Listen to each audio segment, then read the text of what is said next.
கள்ளிப்பறையில் கூட திமுக அரசு 1000 கோடி ரூபாய் ஊழல் செய்திருப்பதாக குற்றம் சாட்டியுள்ள எடப்பாடி பழனிசாமி, திமுகவினர் நடத்தும் மருத்துவமனைகளில் ஏழைகளுக்கு பணத்தாசை காட்டி அவர்களது உடல் உறுப்புகளை திருடுவதாக கடிந்துரைத்துள்ளார். இந்த டாய்லெட் சுத்தம் பண்றாங்க, கழிப்பறையை சுத்தம் செய்யறாங்க. அதுல ஒரு டாய்லெட் சுத்தம் செய்வதற்கு ஒரு நாளைக்கு 800 ரூபாய். கக்கூஸ் கழுவுவது கூட ஊழல் செய்த ஒரே அரசாங்கம் திமுக அரசாங்கம். கேடு கட்ட அரசாங்கம். கேவலமா இல்ல? கக்கூஸ்ல போய் ஊழல் செய்கிற அரசாங்கம் தொடர வேண்டுமா? 1000 கோடி ஊழல். இது பத்திரிகையில் வந்திருக்குது. நாம சொன்னா கூட ஒத்துக்க மாட்டாங்க.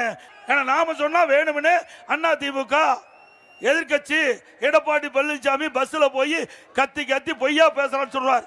ஆங்கில நாளேடில் வந்த செய்தி, இந்த ஊழல் அண்ணா திமுக ஆட்சி வந்த பிறகு சென்னை மாநகராட்சியில் நடைபெற்ற ஊழல்கள் முறைகேடுகளை கண்டறியப்பட்டு நடவடிக்கை எடுக்கப்படும். எல்லாத்துக்கும் மேல உடல்கள் உறுப்பு திருட ஆரம்பிச்சுட்டான். எங்கேயாவது தப்பி தவறி திமுக காரன் கிளினிக்கு போயிடாதீங்க, உடம்புல கிட்னி இல்லாத போயிடும். அதாவது உறுப்புகளை திருடுறதுக்கு ஒரு குரூப் இருக்குது. அவர்கிட்ட போய் அந்த பணத்தாசை கட்டி, ஏழைகளுக்கு பணத்தாசை காட்டி அந்த உறுப்புகளை திருடுகின்ற ஒரு கும்பல், அதுதான் இது.